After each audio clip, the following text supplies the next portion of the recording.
Good morning, all, and thank you for joining us for this little reflection on the Good Shepherd. It's Good Shepherd Sunday tomorrow, and so the image of Christ as the Good Shepherd is one that was very dear to the first Christians. And if you have ever visited the catacombs in Rome, you would have seen several paintings of the Good Shepherd, paintings dating back to the first 4 centuries. In the catacomb of Domitilla, there is one such painting dating back to the 1st century AD. Why were these paintings so meaningful to the Christians? Well, to answer that question, we need to ask a further question. Why did Jesus use the image of a shepherd to explain the kind of relationship he wants with us? Well, to understand what Jesus wants to communicate to us, we have to recall how it was at the time of Jesus. At that time, the shepherd actually lived with his sheep day and night. He knew each sheep and lamb individually by name. He didn't drive them or gather them in with the help of dogs. He walked before them. They recognized his voice and followed him. And Jesus would have us reflect on the lovely relationship a good shepherd had with his sheep, to help us grasp something of the beauty of his relationship with us. He wants to help us grasp something of the love and care he has for us. I am the good shepherd. I know my own, and my own know me. Sometimes we feel that God is ever so far away, and even feel that he doesn't care. In fact, he is present with us at all times. He knows us by name. We received our names when we were baptized, when we became children of God. Each one of us belongs to God as one of his family, as a brother or sister of Jesus Christ. I know my own, and my own know me. Jesus knows us.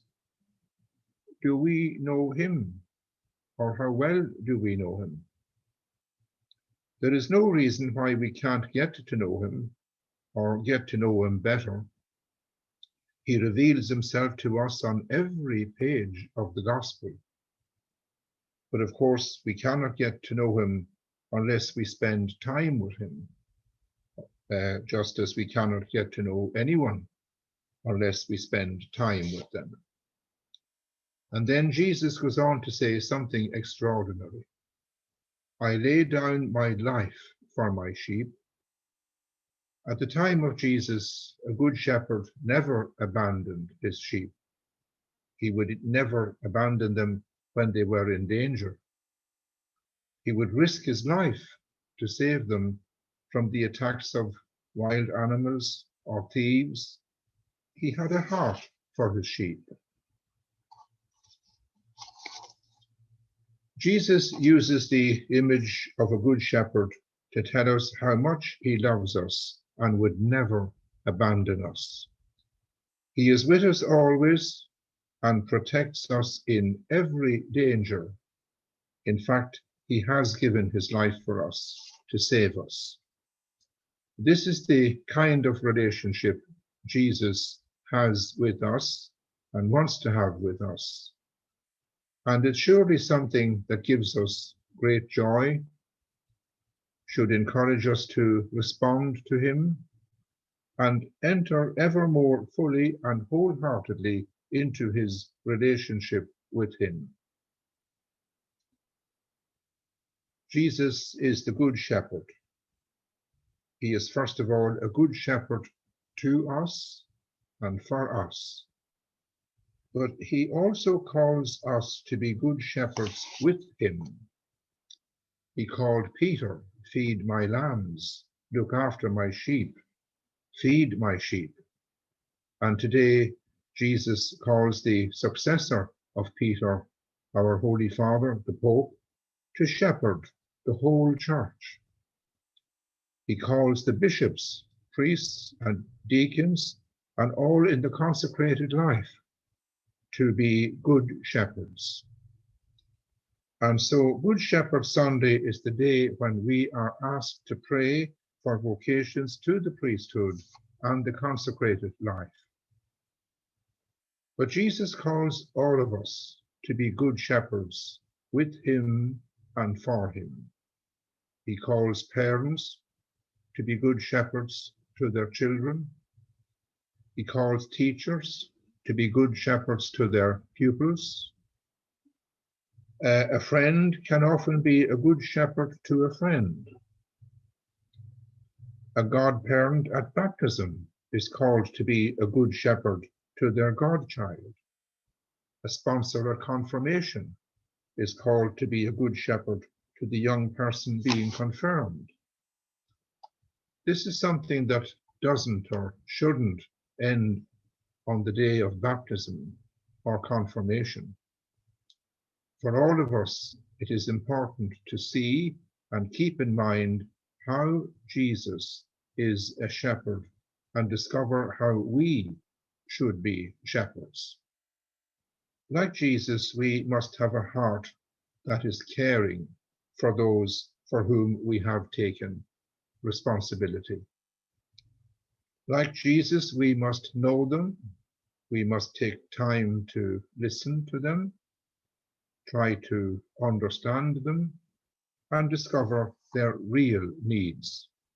Above all, we must let them see that they can open their hearts to us, that we understand them, that we are compassionate, and that we only want what is best for them.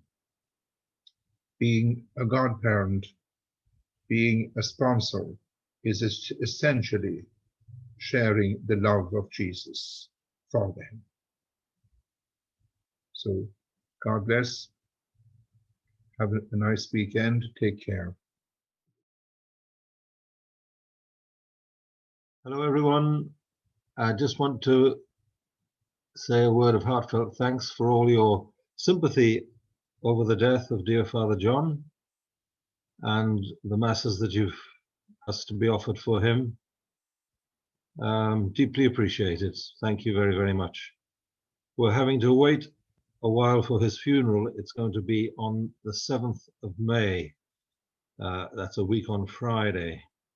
And it will be in Birmingham, in his home parish, which is the Redemptorist parish. As you can imagine, the struggle to keep the numbers down is pretty difficult.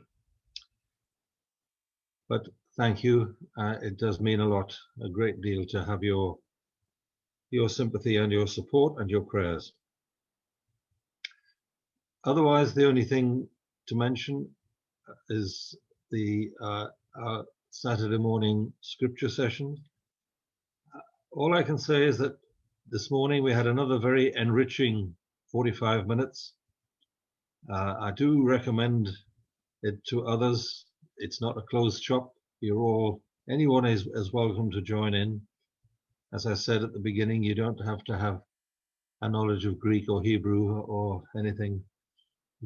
We're just Christians trying to be better Christians and asking the Spirit's help through the scriptures. So we're all welcome. You're all welcome. And as you will know, if you see our newsletter, next Sunday is Father Maliki's 90th birthday. So he will be celebrating the 11:15 Mass. And I'm sure there'll be one or two surprises for him. So He's amazing when you think this man is 90 and has still got the strength and vigor that he has. Great. So have a good week, and we'll look forward to being in touch at the weekend. And anything we can do, I can do to help, Father Patrick can do to help, just give us a ring, won't you? God bless. Bye-bye.